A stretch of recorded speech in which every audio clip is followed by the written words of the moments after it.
membership, to become a member, to become certified as an LGBT-owned business, and also how to make the most out of your membership with the chamber. So Stephen, thank you. He's also the guy who knows how to work these Zoom meetings better than any of us on the board. So he's always behind the scenes doing everything for us, and we appreciate it. Thank you everyone for getting on this call, on this webinar today. We're here to learn new ways of acquiring capital to fund your business operations during this COVID-19 pandemic. And I'm going to get right into it and to say today our host is Stephen Garibell from TD Bank. TD Bank is a financial supporter of the Chamber, and we completely appreciate everything that they do for us, including doing things today like this webinar. So Steve Garibell is Vice President for Business Development for the LGBTQ2 market community.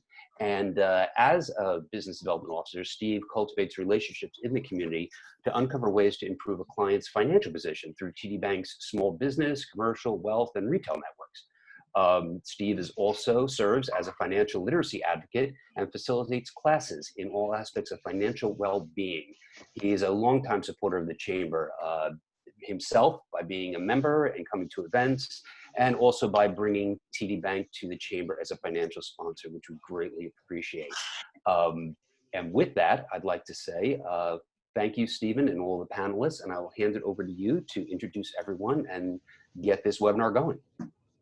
Thank you, Joe. I'm happy that we were able to come up with a time for us to, be here and help share resources for small businesses as they're going through COVID-19. This is something that we were just having a conversation is going to be really an ongoing thing of learning how to find resources right now, and then as we go through, learning how to rebuild afterwards. So today I'm joined with a few colleagues. So we're gonna talk a little bit about access to capital. Myself and Sandra from Accion, which is an amazing community development financial institution that we work with closely from TD Bank. Then we're going to talk a little bit about technical assistance, just opportunities for ways to help with accessing capital and putting together the resources you need. And that is going to be from our good friend Curtis at the SCORE offices in New Jersey. And we're going to talk a little bit about employer resources. These are definitely, in these times, you really need to be up to date on some changes in employment laws, things that are applicable to you. And Jeff Carr from Paycor, which is an organization that we work closely with at TD Bank, is going to go over some of those things for you. If you guys have questions as we go through, we're going to have some time at the end, but put them in the chat box as you come up with them so that we can look back at them and ask them later on. I know as we're going through things, you are going to come up with questions. So, please help us with that. And also on the phone with us today, I have Tom Hewitt, who is our field marketing manager for TD Bank in Northern New Jersey. And he really helps us work with the Chamber and put things like this together. We want to be there to assist the community right now. So with that, we're going to get started and go through a little bit on access to capital. So we're going to start with an overview on some COVID-19 programs that are out there. And it starts with the CARES Act. The CARES Act is the $350 billion program put together to help small businesses. I will say that this is an ever-changing target. Things change in the CARES Act daily, and as lenders and financial institutions and accountants and attorneys, we're looking through this act daily to see updates to it and updates on qualifications and underwriting. So my advice to everyone, if you are looking at finding relief through the CARES Act, is to really keep your accountant and your attorney close, because you're going to need, you're going to have lots of questions and want to make sure you have the most up-to-date information. And reading through the 1,400 pages of the bill on the SBA's website is not the easiest thing. So, really keep your partners close right now. I will tell you there's a little fun piece of information from this. So the SBA processed 14 years worth of loans in 14 days. So that just shows you the overall impact that the CARES Act is making. So 14 years worth of of loans in the PPP program was done in 14 days. The SBA typically does about $25 billion a year in loans. This act was first round $350 billion. So shows you just the impact that it's going to make on all of our businesses. So there's three vehicles that the CARES Act uses to help access capital for small business owners. One is the Paycheck Protection Program, which funds have been exhausted, but we are hoping to hear tonight if Congress is going to up the funds.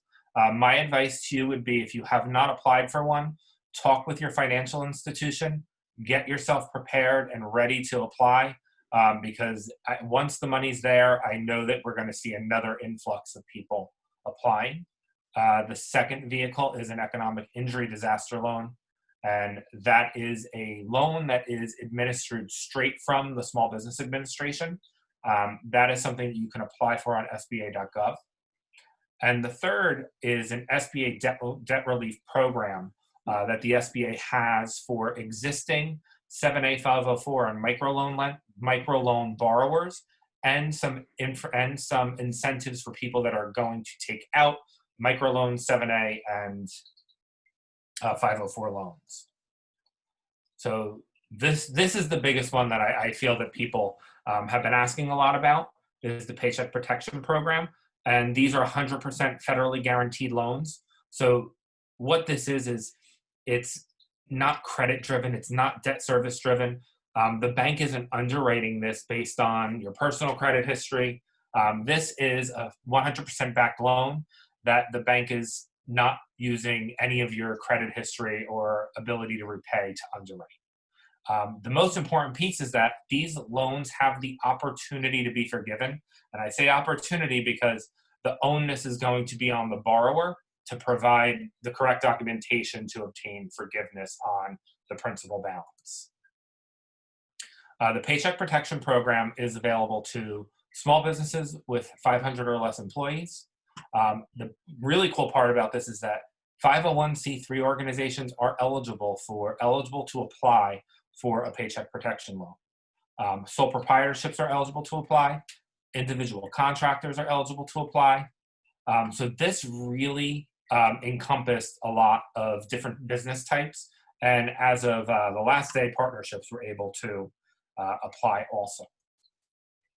And the Paycheck Protection Program is really just, lenders are looking to see that there is an uncertainty that you guys can make your payroll payments. The loan proceeds can be used to maintain workers during the pandemic and maintain your payroll, and to make some payments on your lease, mortgage interest, or utility payments. Now, the SBA did update the guidelines that 75% of the funds need to be used for payroll. 25% of them can be used for your rent payment, your utility payment, and mortgage on your and interest on your mortgage payment. The borrower can only apply for one, and the borrower could not have received a duplicative grant in the time frame from February 15th to December 31st. And what that means is that there's a bunch of other grants out there, like the New Jersey Economic Development Council had one for $5,000. So if you were to get that grant, you couldn't use that grant to cover your payroll like you used the PPP. So you would have to see what other forms of expenses that grant could be used for. Record keeping is really, really important right now to make sure you guys can gain forgiveness on all of these grants and loan programs out there. So the Paycheck Protection Program is 2.5 times of a borrower's average monthly payroll costs. And what it is, it's going to be your sum of included payroll costs. So like your payroll, commissions, your retirement contributions, and also your insurance premium. So it's really giving you a total cost structure of payroll. Then you're going to subtract any excluded payroll costs. The Paycheck Protection Program caps salaries at $100,000. So if you had someone that made $150,000, only that first $100,000 of their salary is going to be covered. And that gives you your forgivable amount. So 2.5 times of your monthly payroll cost is what you can apply for with the PPP program. There is an opportunity for the PPP to be forgiven, as we discussed previously, as long as 75% of it is used for your payroll. The SBA has not provided a list of full qualifications for forgiveness yet to lenders. So that's why, really work with your accountant and your payroll company on keeping really great records to make sure you can gain access to as much forgiveness as possible. One of the other programs inside the CARES Act is the Economic Injury Disaster Loan. This is a loan that comes with a term up to 30 years, interest rates of 3.75 for small businesses, interest rate of 2.75 for nonprofits. And this loan, you have to show that you've had an economic disaster. And what that means is that you've had a decline in sales of 25% or more.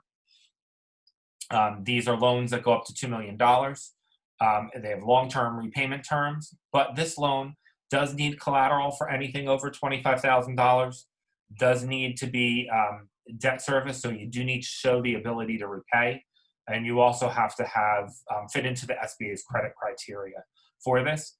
This loan can be applied for at sba.gov, and you can go straight to that website to apply for it. Now, inside this economic injury disaster loan was an advance portion. The funds for the advance are currently exhausted, but we are waiting for the Congress to come up with some new updates tonight. So hopefully there'll be some more money for the advance also. This is a forgivable grant of up to $10,000. They give a max of $1,000 per employee. And this is something I would visit the SBA.gov website and keep an update to see if they are taking more applications. This is a great addition to the PPP program. The last call I did, I had a representative from the SBA on, and his advice to our business owners was to apply for both, because you can use this one to pay your rent and utilities and your PPP to pay your employees. There's also one other great program inside of this, and it's called the SBA. It's the Small Business Debt Relief Program. So in the debt relief program, the SBA is paying principal and interest on 7A microloans and 504s if you have an existing SBA loan for 6 months. So that's not deferred payments, they're paying that. So that's a great way for you to increase your cash flow over those times and give you a good cushion while you're waiting for business to come back in. There is also another program inside of here where if you go and take on a new microloan, 504 or 7A, between the time the CARES Act was signed until 6 months from then, you will also get that forgiveness of principal and interest for 6 months. So another way for alternative financing. 2.5 months of payroll is great, but it's not going to cover everything. So this is a good additional piece to that. And I'm going to introduce Sandra from Accion. Sandra is going to talk a little bit about community development financial institutions. Sandra is a great partner to TD Bank, and I know she's done a lot of stuff with us at the New Jersey LGBT Chamber and the NGLCC New York. So I want to introduce Sandra to talk to you a little bit about community development financial institution programs and how they can be a great piece of bridge financing or additional financing for your needs currently.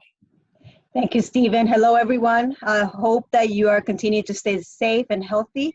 Yes, my name is Sandra Bojourque. I am the lead in Accion East. Accion is a nonprofit financial institution. We want to provide capital responsible loans to those small business owners that need it and do not initially qualify for a bank loan. We want to make sure that we help those business owners in low-income communities, women-owned business owners, minority-owned business owners, or any business owner that needs capital, because our mission is to help create and maintain jobs.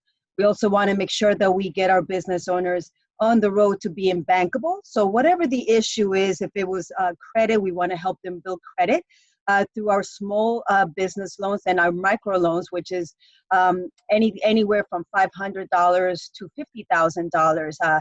We report to the 3 bureaus every time a payment is made. So we help our business owners build credit by doing that. And we also help our business owners build business credit through our SBA loans. We are also an SBA approved lender. So under normal circumstances, Accion can lend anywhere from $500 to $250,000. We want to make sure also that we are helping our business owners with technical assistance. We want to make sure that we can give them immediate access to capital. We are very flexible. We're not a bank, so we have some flexibility in terms of how we assess our small business owners. We also provide technical assistance, as I stated before, because sometimes, because we're dealing with new businesses, we're dealing with not businesses that are not so formal. We want to make sure they understand what financials they need to work on, what they need to provide in order to get approved by the SBA, and like I said before, to be bankable. Right now, Accion, we are working with different programs, and while the COVID situation gets on its way again with the SBA, we work with our 60 existing clients. We are doing deferment loans up to 6 months. So we look at everyone on a case-by-case basis, and if 3 months is what they feel they need, is what we want to give them, but they have the possibility of getting 6 months of deferment. We also restructure loans based on their needs. So again, it's on a case-by-case basis, and we want to make sure that we provide the best capital and the best structures. We also want to make sure that we support our small business owners through the process. Sometimes, working with the SBA, the requirements differ. And as Stephen said at the beginning, this is a moving target. So everything changes every day. We want to be able to help our business owners navigate through that process. For new clients, Accion also provides the deferment period as a ways to help while we get ramp up and start making money to pay this loan back. We want to make sure, again, that we are helping them through the process. So we also have a debt relief. We also take part of the debt relief program where existing clients will be qualifying for the debt relief, for the SBA debt relief, and their payments will be paid by the SBA up to 6 months. And that we also do that for new clients as well. Let's see. Accion is here to help. We've been around for over 29 years. Our goal is to help our small business owners, our low to moderate income communities in normal circumstances, now more so that we're going through this very challenging period. If there's one thing that we learned through COVID is not only to be nimble, but I think, it's also a great opportunity for small business owners to learn, as Stephen said at the beginning, to become more formalized. You have a great team that should be your circle while you're a business owner, which is your banker. But also I want to emphasize what Stephen said. Your CPA should be part of your circle. Your attorney should be part of your circle. Understanding your financials. Accion is here to help. We are looking for, and we're diligently looking for more ways to help and looking for capital to be able to disperse to a small business owner. So we will share my contact information in the end. Thank you so much, and hope that everybody continues to be safe. Thank you so much, Sandra. I think it's at this point in what we're going through, partnership is so important. And if you haven't had the opportunity to apply for any of the PPP or economic injury disaster loan programs, really take the time to talk with your accountant, Accion or SCORE, who we're going to mention, for them to help you kind of go through the different programs that are out there and really help you guys get packaged and ready for the next round of funding. And with that, I'm going to introduce Curtis.springstead, who is a certified mentor at SCORE in Northeast New Jersey. And Curtis can really help with the technical assistance side and building, help you guys accessing that capital. Curtis? All right, thank you very much, Steve. So we've been doing this for over 50 years. We've been providing free and confidential mentoring to small businesses. We continue to do that. We have free and near low cost workshops, as you may have found out. And we really foster a business of a network of small business owners. And if you're a little shy, we have thousands of online resources you can take advantage of. You know, like all of the people before me, we can help you with the application process to a degree, both federal, state, and now what's becoming a pleasant surprise of a growing number of charitable organizations coming forward. And mainly in terms of gathering the data, nobody can really do the applications for you, but developing a cash flow to figure out how much to apply for the EIDL loans, for example, is something that we've been working on. But I'd really like to emphasize that that's a very, very short-lived phase in what's going to happen to all of us in this business community. And you know, there may be other tranches, but each time it's just going to be sort of a blip. The real challenge and the real service I feel that we have to offer is that long-term support. So I've picked up 5 or 6 clients in the last 2 weeks who are all struggling with this problem from all different industries, different sizes.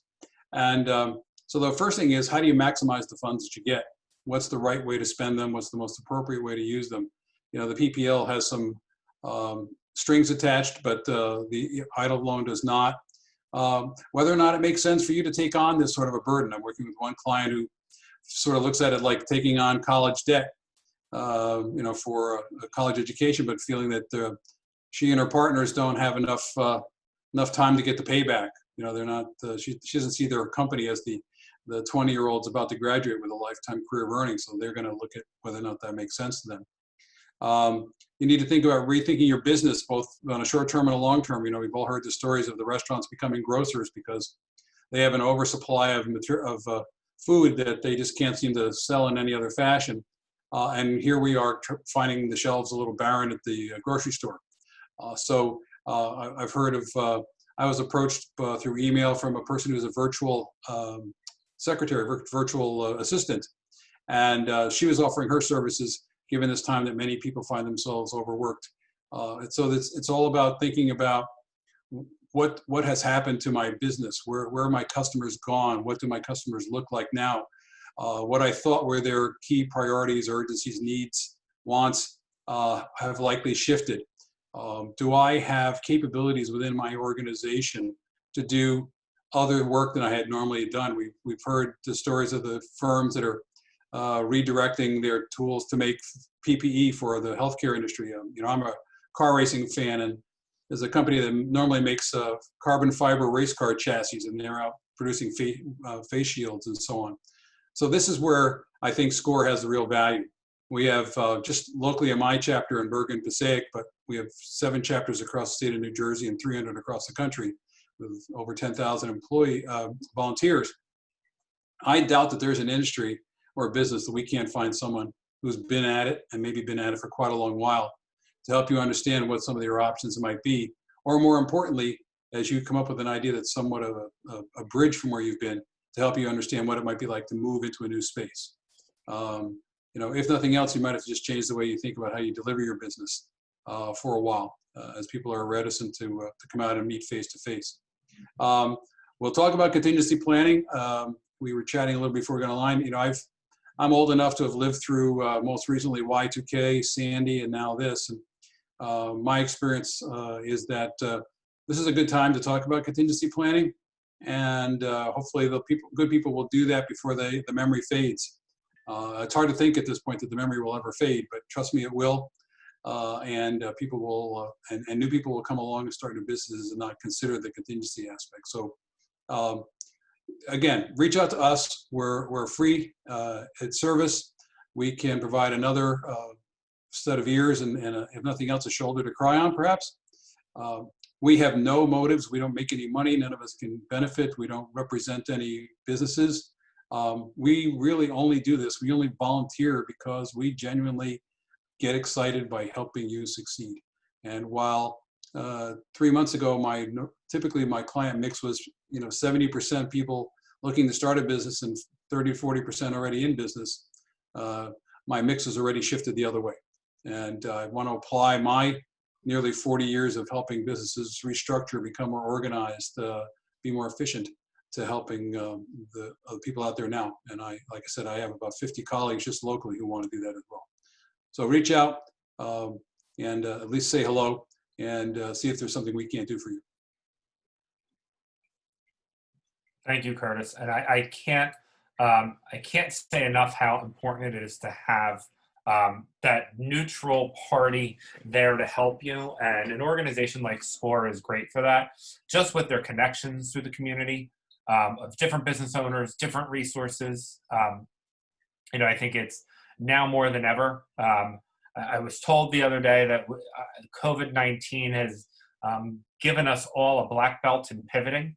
And I do agree with that, because I think that going forward, we're going to have to be able to pivot on a dime to really keep up with the changing environment and how we're going to differentiate ourselves in the world. But now I wanted to introduce Jeff Carr. Jeff Carr is a Bank Alliance partner at Paycor and has spent many years working in the payroll and benefits industries, and definitely has been a huge resource to our clients at TD Bank and to some of the other local networks that we work with him on.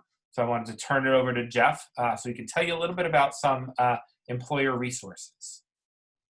Thank you so much, Steve. I really do appreciate it. I got to say, I am pretty impressed. This is the first Zoom I've been on, and I'm on them every single day where there wasn't either some sort of technical difficulty or someone on mute talking and not realizing they were on mute. So really well done. But just as, Steve kind of has my picture up there, I've been at this for a while, working in the benefits space as well as the HCM space, which is directly related with HR and payroll. And obviously this is a time that I don't know if anybody could have ever prepared for, but we're here to kind of try and help you get through it. So Steve, if you want to jump to the next slide. Sure. I'm not a very good driver, so you just got to make sure you tell me.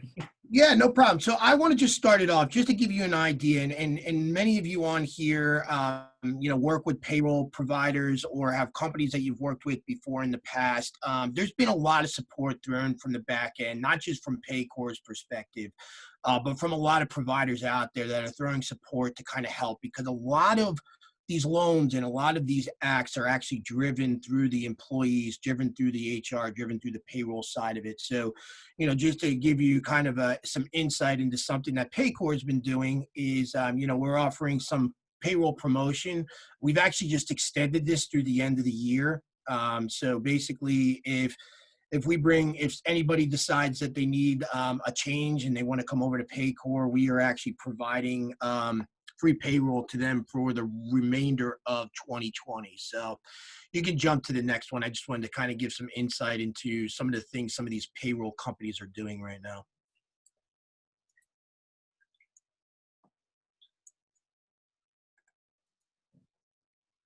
So I've been tasked on this call, kind of giving a little bit more insight into the back end of these bills that have been provided to, everybody, all small businesses in the United States. Obviously, Steve and Sandra had talked a lot, and Kurt as well, had talked a lot about the loans that we're being able to provide through these, through the different acts that have been placed out there. But there's a lot of other stuff that's in there that I don't know if people have a full grasp on or really understand. And I'll start with the first one. Just obviously everybody's probably aware of this, but the unemployment insurance and extension that's been, that's been added into this. And one of the things that you're seeing in there is not only is this going to be the standard unemployment, but this is also going to go out to any freelancers, gig workers, and independent contractors as well. They do qualify for this unemployment insurance.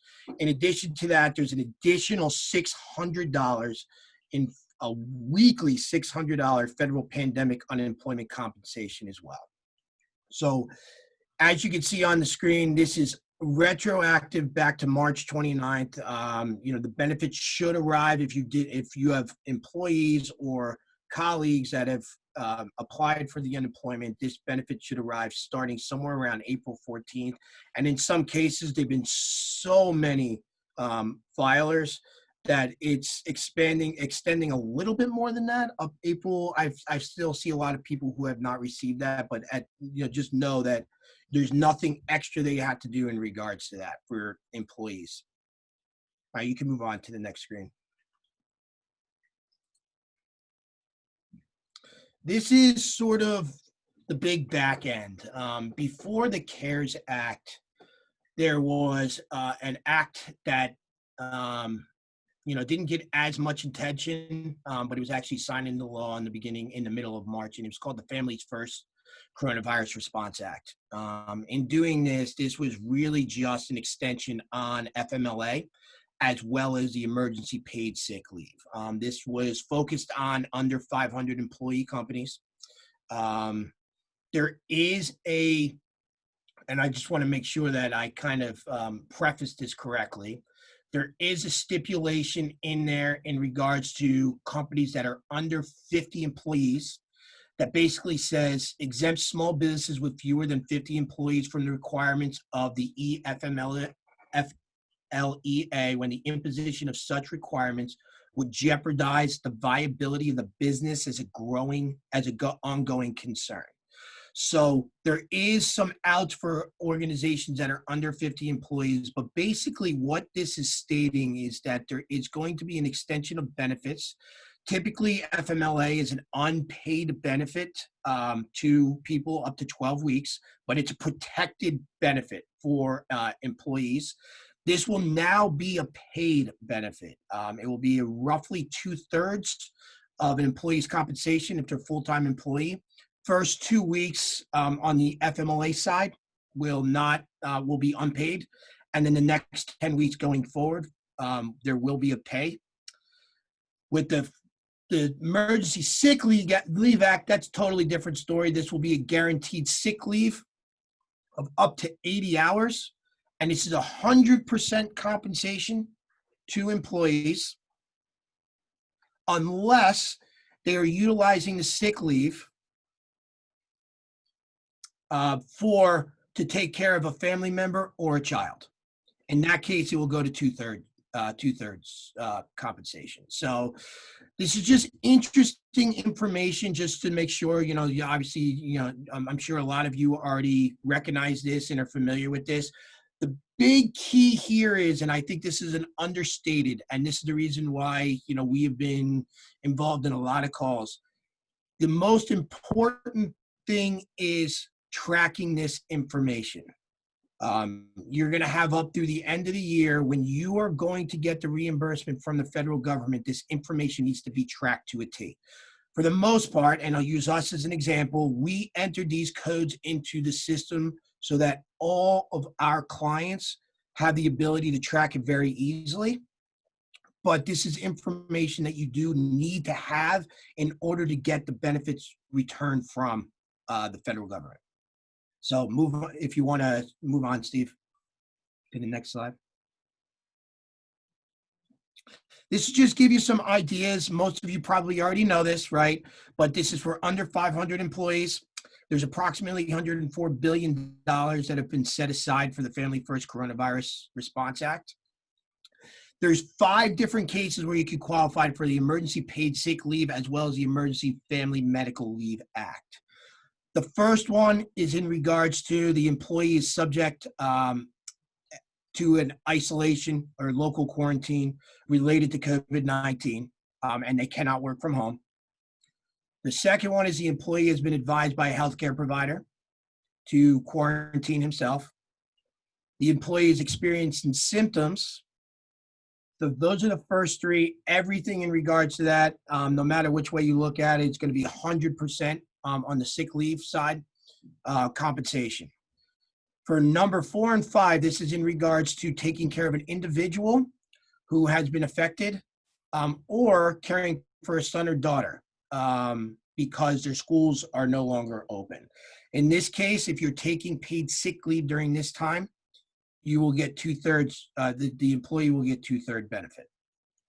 Now, the reason why you have to code this information and make sure that this is reportable is because of the 100% refundable payroll tax credit on the wages paid for leave will only be eligible if you have documented proof of this for each individual.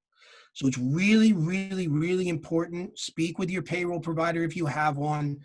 Most of them are, well, I would hope so, but a lot of them are actually providing these codes for this and reporting this on your behalf, but you definitely want to make sure that they're doing this for you. At the very least, if they are not, making sure that you're documenting it yourself. If you want to move on, Steve, to the next page. So this is just some resources. Please, I'm going to just tell you, I'm not going to go through anything on here. This is information that you can get directly on the government sites. So the United States Department of Labor, as well as the newjersey.gov/labor department, they provide all these resources. In fact, the state of New Jersey, the Department of Labor for the state of New Jersey has actually dedicated a coronavirus or a COVID-19 site for this. So please take advantage of it. There's a lot of good information on there. And if there's any questions, obviously don't hesitate to reach out. You can move on. And like I said, any questions at all, this is, last slide. These are some resources that we're utilizing. We actually have a dedicated response site that's providing resources for all of our clients / prospects / partners to provide any support as it relates to everything that we spoke about on the call today. So the PPP, the Family First Act, as well as the additional tax benefits that you can take advantage of during this time that are part of the CARES Act that you may not be familiar with. So please take advantage of it. I can send out this information as well to everybody. And if there's anything you need, Steve, I am done, but really do appreciate the time. Hey, thank you so much, Jeff. I've been on some of the Paycor webinars, and I will tell you guys, if you're looking for some great resources and learning, to visit their website.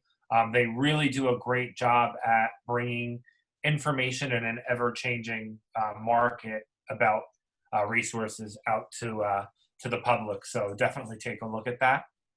But what I'm going to do is turn it over to Joe and Steve. We can have some question and answer time now. Great, thank you, Steve. So for Q&A, I believe we answered all of the questions that came through in the chat, but if you have specific questions for Stephen or anyone else who spoke today, you may unmute your line now and ask your question.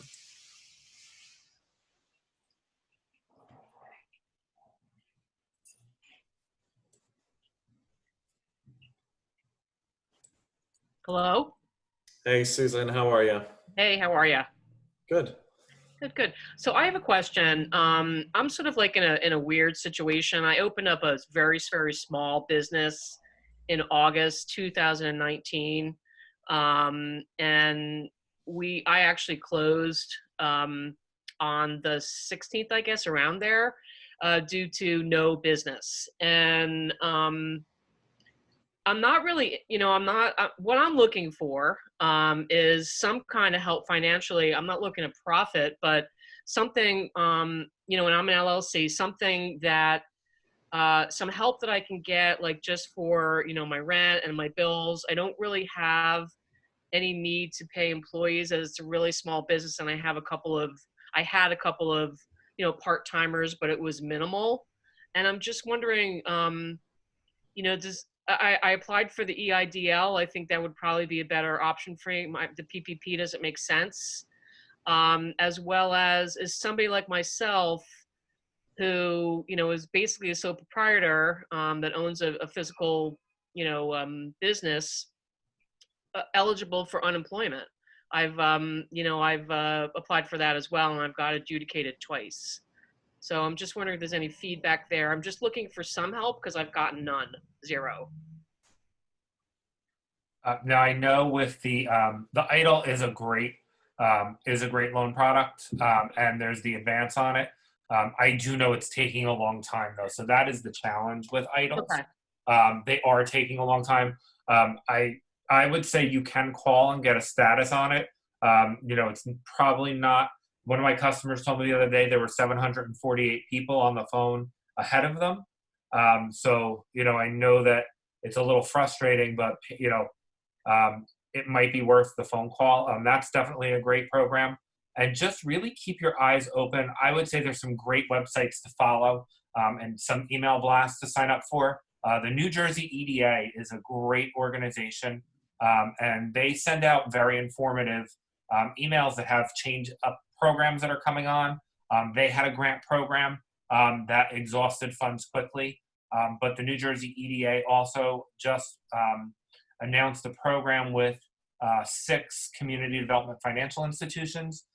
It's not a grant program, it's going to be a loan program, but it's a very low cost loan program.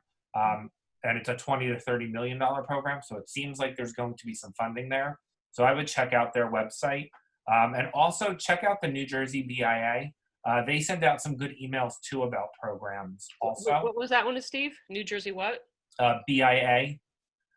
That's another one. The business, they did some great webinars too. I was on a webinar with 2 of our congressmen. So they've done a great job at trying to bring resources out. But definitely take a look at the EDA's website. Things change rapidly.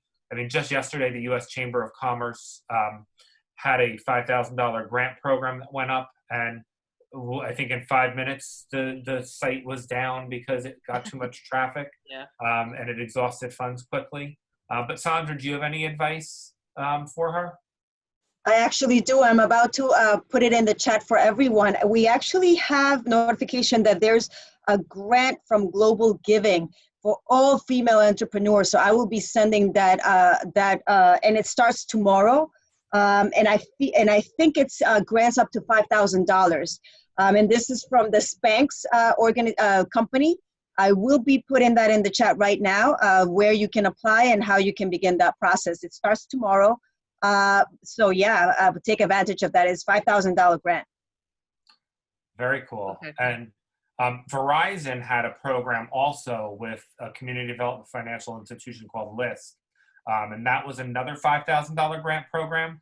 It did exhaust on funds, but definitely take a look and keep following up. I'll put that information in chat also, just so that you have a something to go to base off of. I said right now, that's why organizations like SCORE and Accion are so important, because they're such great connectors. Yeah. I've been trying to get as much from the resource piece as possible to share.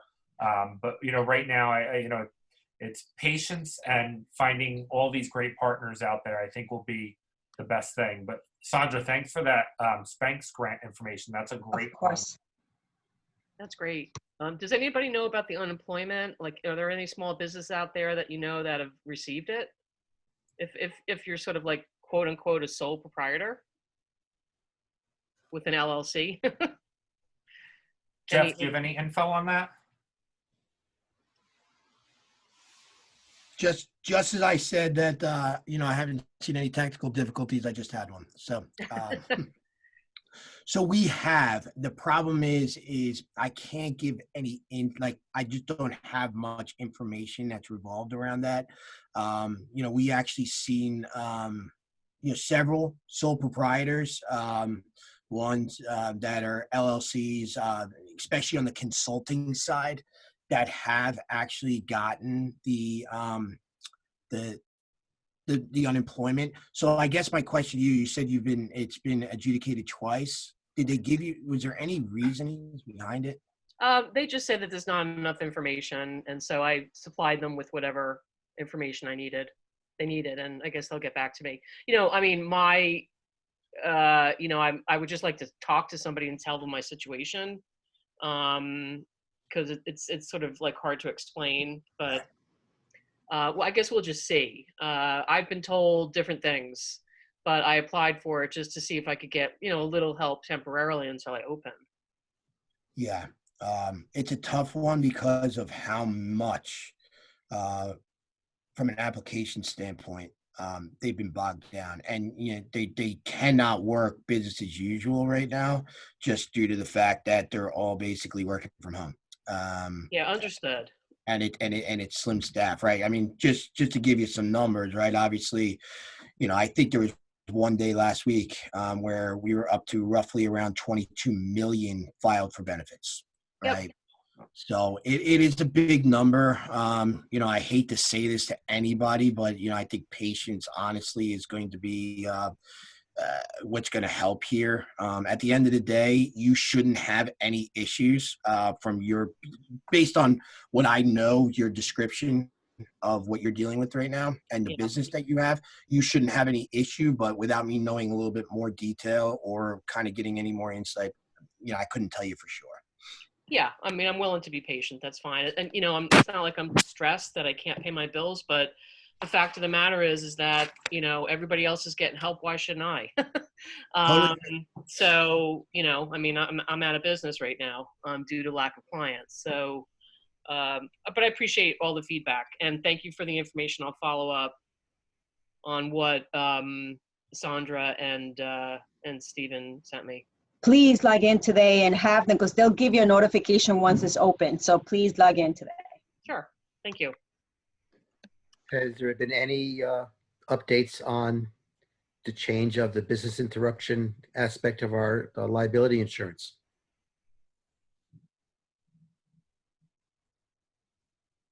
I have not seen anything. You know, that's something I definitely think, you know, talk with your insurance provider, because that's, you know, I know there were a couple of conversations and bills, but I would talk with your insurance provider because they could give you, you know, really good up-to-date information on that. It's actually state by state. It's in the legislation to change it. That's the only way it's going to happen. Yeah, it's I know a lot of people have been asking, and we haven't, you know, in the banking industry, we don't really deal with the insurance side of it. But I would definitely consult your insurance agent and see if they have any more information. Thank you. Are there any other questions for Stephen or any of the other presenters? You can unmute your line now.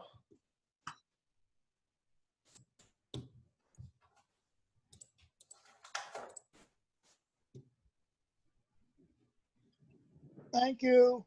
All right. With that, we'll probably call it. Thank you, everyone, for participating. Thank you to all of our speakers. I will pass it over to Joe for closing comments. Thank you all. I just reiterate what Stephen Bojourque just said. Thank you for everyone who got on the call today, particularly our panelists, Steve at TD Bank, Sandra at Accion, Curtis at SCORE, and Jeff at Paycor. We truly appreciate this.